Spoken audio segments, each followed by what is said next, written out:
Hey, thank you for coming. Today we're going to review Cyberfrog Bloodhoney. Going to give it an honest review on all the stages that matter. Stay tuned, you're going to love it.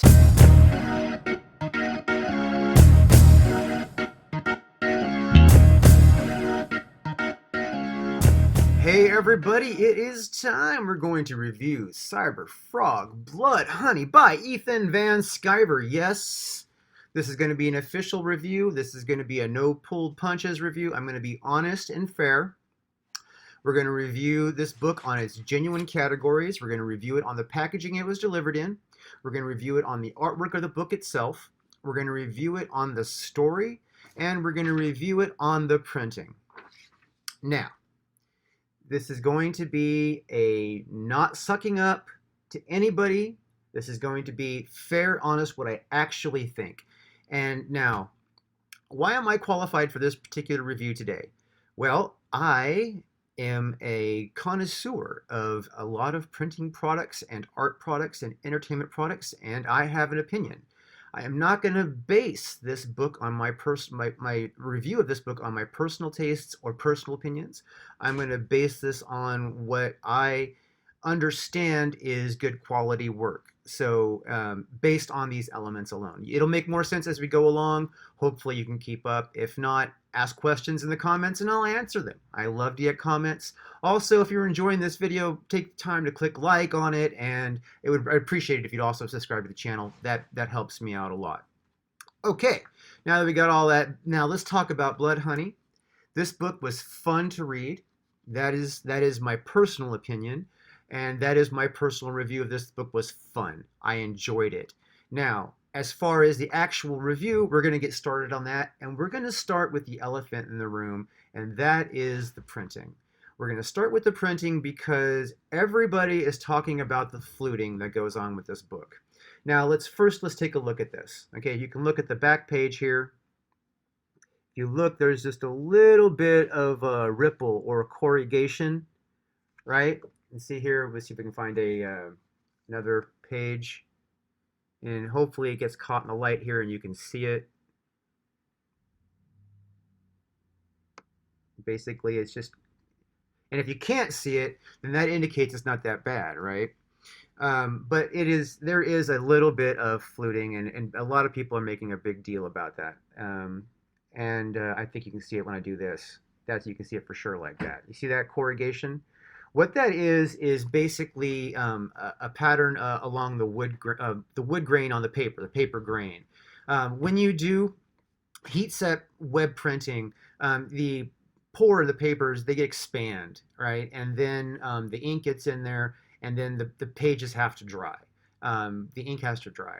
And then obviously when something is heat, it expands, and when it cools, it contracts, right? Well, that contraction is part of the drying process. If it dries too fast or not fast enough, too slow, it will, come back together wrong and create a corrugation or a ripple pattern in the grain. That's what causes fluting. So when you think about the different things that will make that happen, it can be it is a balance between settings on the print machine and the paper itself. Because obviously, if you have really, really light paper, you can't, just soak it with ink and then treat it as if it was a heavier paper. You have to actually make sure that the machine is running at the right rate for the paper. Why do I know this? Okay, so I have, for the last 20 years, have been a professional graphic designer. I mean, I do graphic design as part of my actual income that I live on, and I've worked in graphic design houses, and one of my first jobs was at a print company called Central Color Graphics here in Fresno, California.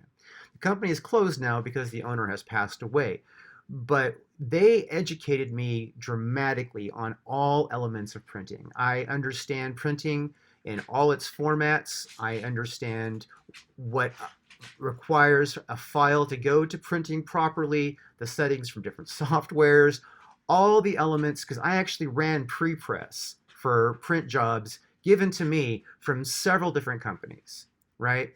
I would have to make sure that the job was ready to hit print, properly go to print, make sure that everybody was in communication on how this thing would go, because if something went wrong with the print, it could fall on me for not catching it in the pre-press. I want to make that very clear. It has to be communicated to the client very clearly what they're getting into. And a lot of printers may not realize that they're going to make a mistake, because the communication from pre-press to the one that's running the printer itself could easily have a glitch or a miscommunication or that kind of stuff. And it does happen. I'm sure you've seen catalogs for, J.C. Penney's or Sears or that kind of stuff, and they were corrugated. They had fluting. The reason why is those are really light pages. They're very thin pages, and it is difficult if you're not used to running um, those specifically. It is difficult to perfect that. So unless the printer was somebody who ran regularly content on lighter pages and was very familiar with it, odds are that fluting could happen. Now, one thing to address, in my personal opinion, as somebody who has done printing professionally and understands graphic design and this whole process, I have been involved in situations where fluting has occurred. I've been involved in such in over 1,000 books, catalogs, that kind of stuff in my 20 years of thing. This is something is second nature to me. I understand it. Fluting is something that happens. And most people just look past it because of the nightmare that exists in doing a large print run, and then you don't realize the fluting happened until the run is done. Because you're talking about thousands and thousands of dollars somebody has to eat somewhere, right? And usually it's the printer's fault. In almost every case, it's the printer's fault, because never does a client say, "Oh, I want it this way, and I don't care how it happens when it's done." No, it's the printer's responsibility to communicate to the client what the problems are. And I don't think Ethan would knowingly move forward on something he loves as much, and something that has as much love into it, obviously, as this project, if he thought for a second that was the only result. I think that he would probably examine alternatives and that kind of stuff. So let's be clear. Do I think this issue with the fluting is at all Ethan's fault? I would say no. I would say that the printer probably convinced Ethan that there was not going to be a problem at a certain paper weight, and they could not deliver on that themselves. That is a harsh thing to say, and if that print company wants to have a problem with me, they can come talk to me. I'll happily discuss it with them in any way they would like. This is my expertise. This is something I know very well, and trust me, I would never let something like that happen to a client that was working with me. I would make sure that they were, fully informed of any, fluting possibility because of my incapabilities. It's like, well, I've never tried that before. It could flute, that kind of thing. Or maybe run a few tests. I mean, I'm sure that Ethan's test book wasn't fluted. So anyway, the paperweight itself actually also felt kind of light. I initially thought maybe it was 55 pound, and then I actually went and got my book reference for paperweights, and I was feeling the two pages against each other. It doesn't even feel as heavy as 55 pounds. So based on that, I would assume that the lightness of the page and the kind of content that is on it. I mean, it's a heavy color, heavy. It's an attractive design. It's comic book. I think that the printer might have been over their head on printing this. I could be wrong. This printer could have just maybe made a mistake. But I would say that my best guess is they didn't have they didn't have the right setting on the printer when these pages went through. That is obvious, or there wouldn't be fluting. and unless they sort it in a bad area, then everything that they do would probably be fluted though. Also, I want to show this. If you look very carefully here, these pages are still stuck together. This is the one off the staple. Here's the staple, right? This is the next page in. Now, these are still stuck together. This is not going to ruin the comic or ruin the value of the comic, just like fluting doesn't ruin the value of the comic, because this fluting is so minor. I'm pretty sure it's going to fade in time, especially if you stack your comic book in a compressed area, like where it's a bunch of books together and they're all pushed against each other. That'll actually remove the fluting in the book. It's almost like ironing it. Just so you're aware, if you want this fluting to go away, iron your book, put some weights on it, stick it underneath some dictionaries or a stack of encyclopedias for a while. It'll fade in time. But see this, the reason why it's stuck together is they put this book together before the pages were fully dry, which tells me that the printer did not dry the pages at the right pace. Okay, that is the truth. That is the final verdict on this. Anybody who's saying that, oh, Ethan was neglectful and Ethan this and Ethan that, no, it looks like the printer rushed the job and possibly did something they didn't have a lot of experience with. That would be my first impression. It's not 100% guaranteed that's exactly what happened because I wasn't there to see it, but from a professional after look point, that is the issue with the fluting. And now let's stop caring about the fluting. Everybody let that go and let's talk about the book for what it really is, and let's move forward and talk about what can actually be rated and graded as far as the quality of this book. Okay? So, what's first? Packaging. This book came with the cardboard and the plastic and the tape, and that is awesome. I tell you, it's funny. You would think that everybody would do that, right? But it's not the way it goes. In fact, most comics that go to like shops have to be bagged in cardboard at the shop. I mean, I've gone into so many comic book shops where they're sitting there taking their delivery in, and they're putting the book in the packaging with the cardboards and the bags themselves at the comic book shop for you, the end buyer. So the fact that Ethan put this with backing and plastic and sealed it not only shows me that he cares about, giving you a good reinforced comic that's going to be in good condition and stay in good condition and make sure you have a cardboard for it, but it's also was taped closed so that, in case there was something like dropped into a puddle or something, it would have been protected.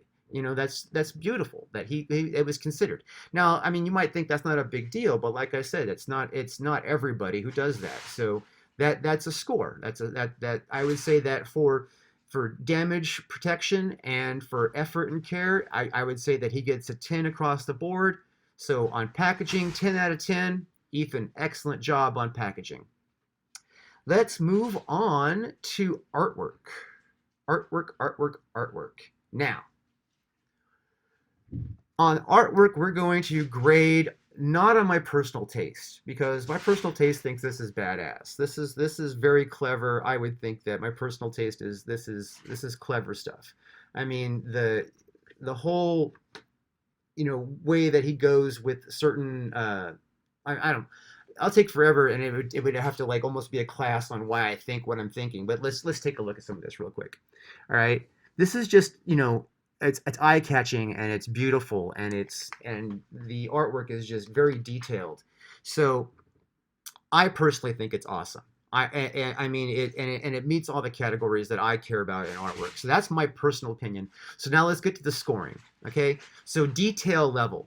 All right, that's the first thing that you think about when you're trying to really look at how an artwork is in a book. Obviously, the detail in this book is very, very, very awesome. I mean, let's just pick a page at random. Okay, I'm just going to pick a page at random here. All right. Well, that's a there we go. Here we go. A page at random. All right. This one has okay. So in the background, it's foggy as heck, right? There's no need to have that level of detail in the trees, yet he did it. Okay? He really, really went off on this. These leaves are look, a tree. These leaves are individually drawn on this tree. Do you understand how long it would take to draw all these freaking little leaves? This is detail work. This is important to notice if you're trying to look at a comic book and you see, okay, is this comic book worth something? Is this comic book value? Is this artist got skills and does he care about the work he's putting? That level of detail is the kind of stuff you look at to notice, like, okay, just, I mean, just little things like here at the top of the panel in the page, you know what I mean? There's just little background touches that just make it phenomenal. And it's so detail, I'm going to have to say that he gets a 10 out of 10 because it's very rare that you will find someone who will go into the effort of this level of detail. I mean, look at this Starscape. This is not a copy and pasted page. He drew this. This is not some web graphic that, was modified and tricked out to look like it was something. He actually drew that. Okay? That is detail level.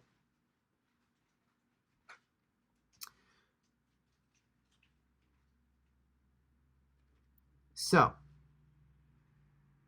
what does that mean on that? So detail, we're going to give him a 10 out of 10 on that. Next, let's look at aesthetic. Okay? Is this pleasing to the eye? Is it attractive? Is it artistically sound? Okay? Now, those are pretty subjective things, so we have to be a little bit open on the gray area stuff. We can't say, well, I think this is blah, blah, blah. I mean, you can, but then you wouldn't be worth giving a review because you're throwing your opinion in it and you're not really judging the book on its quality standalone. So, as quality standalone, I would say that this is very aesthetically pleasing. Everything has fair, honest, quality proportions. It's not like immature artwork. It's not inconsistent. It's not unbalanced. Um, I would say that this is definitely like highest of quality aesthetic. For those of you who are wondering how can I say that, and am I just sucking up to Ethan? I'm not. I've been reading comic books for a very long time. I wouldn't even give Saga a 10 on aesthetic. I like Saga. I read Saga. Saga's aesthetic is not a 10. It's attractive. It's good feeling, and I would give it probably a 9.5 but there are elements of it that are not aesthetically pleasing. There are elements of it that distract me from the story. And that's a problem when you're trying to create something perfect. If you're trying to create what would be considered perfect, a distraction from the story cuts back on the perfection, however minor it is. All right, so we're going to give him a 10 on aesthetics. All right, now, consistency. Consistency is very important. And what do I mean by consistency? Okay, well, let's take a look really easy at how consistency works. Okay, so here's a face of a character in the story that's being shown, right? Now, that character appears again in later pages, and he looks the same. That's basically, if I can find the page, I should have marked them ahead of time. Sorry for dragging my, here we go. All right, boom. All right, it's the same dude. All right. Now you're like, okay, well, duh. It's like, no, it's not duh. I've seen a lot of books and a lot of comic books that I've actually bought, and I'm like, okay, well, wait, is this the same dude? You have to wonder. The not wondering, the not having to wonder, the not having to question is how you get the consistency. So I would say that for consistency, we got another 10 out of 10, which again, he's getting 3 10s here. But I am being genuine. All right. Okay. We got Bill Clinton in there. He actually looks like Bill Clinton. It's very consistent. Line work. Okay, now line work is something that a lot of people may approach differently. The way I approach the line work is that um, I look at the space between the lines themselves, how straight the lines are, how smooth the lines are, if there's overlapping mistakes, that kind of stuff. Because all that could exist. I mean, if you're inking, it's not like you can erase unless you're doing a digital. And I don't believe Ethan works digital, so he gets kudos on a line work check. Now, for instance, this one picture here has quite a bit of line work for shading, right? It's pretty easy page to look and gauge line work on that one. And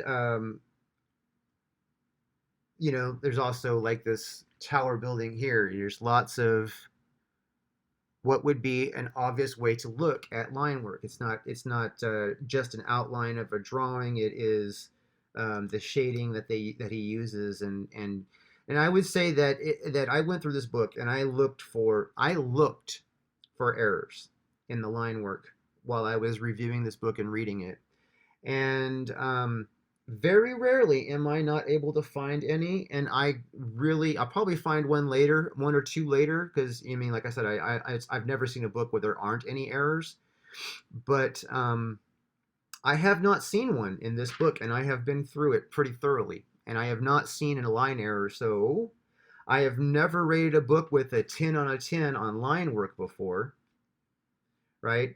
Like this is obviously on purpose. That's not a mistake in the line work. Yeah, I've never rated a 10 out of 10 on line work before, but Ethan's going to get a 10 out of 10 on line work for me.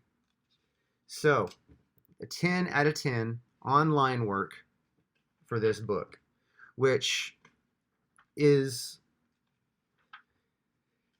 maybe doesn't matter, but it matters to me. Okay, so the next thing is colors. Now, Ethan didn't do the colors, so I could, if I was being a dick, I could just shred the colors and that kind of stuff, but I'm not a dick. Well, I am a dick, but I'm not going to be a dick. I'm going to be honest about the color work. With color work, to me, obviously, there are three things to look at. There is obviously making sure the colors look the same throughout the book. It's not like, okay, this is one shade of green here, it's another shade of green here, and over here, well, maybe we did it in yellow. You know what I mean? It is consistency. It is a good balance so that the colors make other elements pop. So like you don't put something that is an unnatural color next to another thing without a good purpose on it. And then the most important element that makes colors essential is how well it adds to the story, adds to the image. Usually it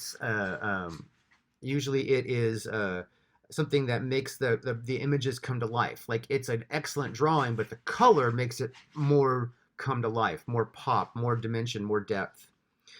And I understand Kyle did the colors on this. Kyle Ritter has another book coming out that I actually back. I'm looking forward to that one as well. But I would say Kyle like really nailed the colors on this. I've seen a lot of color work and I understand what colorists have to go through, and I don't see any mistakes in the coloring at all.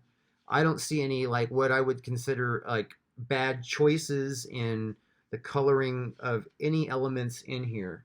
I mean, even from the night shading to the full color brightness to to the difference in the tattoo versus the actual Cyberfrog coloring. I mean, Kyle really put his all into this, and I'm going to say he deserves a 10 also for his color work in this project. So that seems like everybody's getting 10s, but I do have one negative artwork element. Now, the letterer on this book is clearly extremely skilled. Mad skills. And the approach to his lettering had to have been a lot of work. So I'm not going to try and down him at all.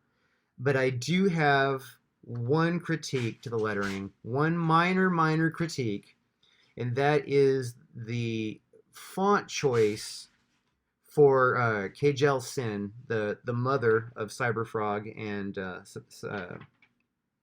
I'm going to say Salmon Droid. I can't pronounce that to save my life, so I haven't said it out loud enough times. But the font itself was difficult for me to adjust to out the gate. Like, it didn't instantly, like, I had to read it slower. I mean, it was legible. I understand what it says, but for me, having to work to read it is one step short of perfection on this. So he's getting a 9.5 on the lettering. I'm sorry if that makes anybody mad, but 3 or 4 pages in, that issue went away. It just, when I first started reading it, it's the first font choice. It's just my mind had to adjust to it, and that, to me, that is, the only negative thing I can see about this book as far as the artwork. Really, the only negative. And I really looked for some negative stuff to talk about here so that it looked like I was giving a fair review. And I want you guys to understand that I'm being honest about this. This is not me sucking up or me telling people what they want to hear. This is me trying to be 100% honest about what I think of this book. Story. So now, talking about story, I read this book from end to end, and I was trying to find things, obviously to give a fair review. I didn't want to like sound like I was just sucking up and stuff, but the story in this is good. It's good. It's clever. It's thorough. You're not wondering if you didn't ever hear of Cyberfrog before and Salmon Droid. You're not like wondering, what the backstory is. How are they associated to each other? How come they look alike but yet they're different species? All that is covered, and it's clear. It's clearly defined. The love interest is introduced in a quick, fast, cute little way. I think that this was well done. I think the story it's broken into 3 parts. And it helps separate a little bit of the timeline and how that works, and it obviously leaves with an appropriate little cliffhanger, makes you want to know more. Yeah, I didn't see any like potholes in the story. I didn't see any major things that were left out.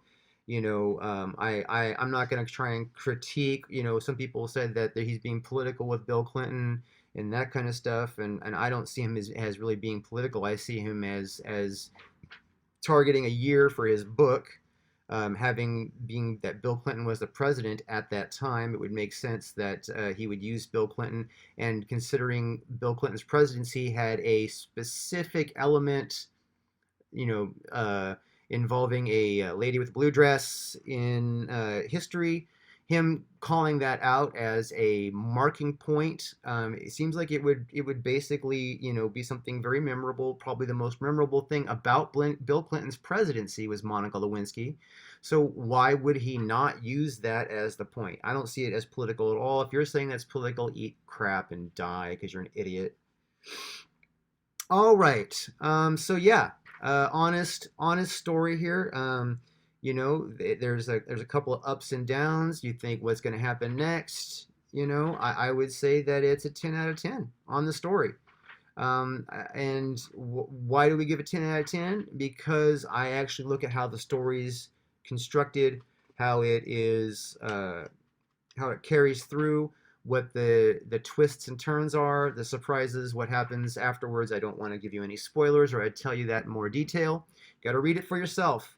So I would say that a 10 out of 10. We got originality, I'm going to give them a 10. It's interesting, it's catchy, I give that a 10. It's clear and concise, I didn't get lost, I know what's going on in the story. That is the 3 categories that I use to judge it, and he gets a 10 in all 3 of those categories, so he has a 10 on story. Now, printing, I would say that printing wasn't as bad as a lot of people make it out to be. The print quality itself is high. It's a very high quality print. There is a very tight rosette. Can't even see it with the naked eye. The crops are definitely tastefully done. The color seriously pops. The fluting issue is something that is, I would say that is on the printer for, and the sticking the pages together, they were probably rushing the process a little bit. So I'm going to give the printer an 8 for issues. I'm going to give them 10 for color pop, and I'm going to give them 10 for crops and cuts. So with that probably averages out to what? I didn't make the math on that. So anyway, that's what they get. So that's going to be probably a 9.6 roughly for printing. It's going to be a 9.9 for artwork, a 10 for story, and a 10 for packaging. And if you do the math on that, we're talking about basically a near 10 rated product. So, and obviously, if you are a comic book collector, I want you to understand that fluting does not affect the value of your comic book.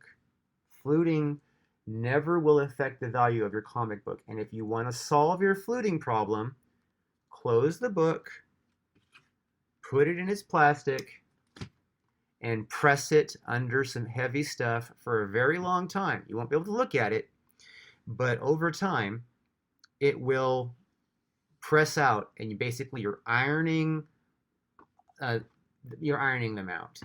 Now, it won't get them all out 100%, but it will fix the fluting if it bothers you. But again, fluting does not reduce the value of your comic book. You should be aware of that.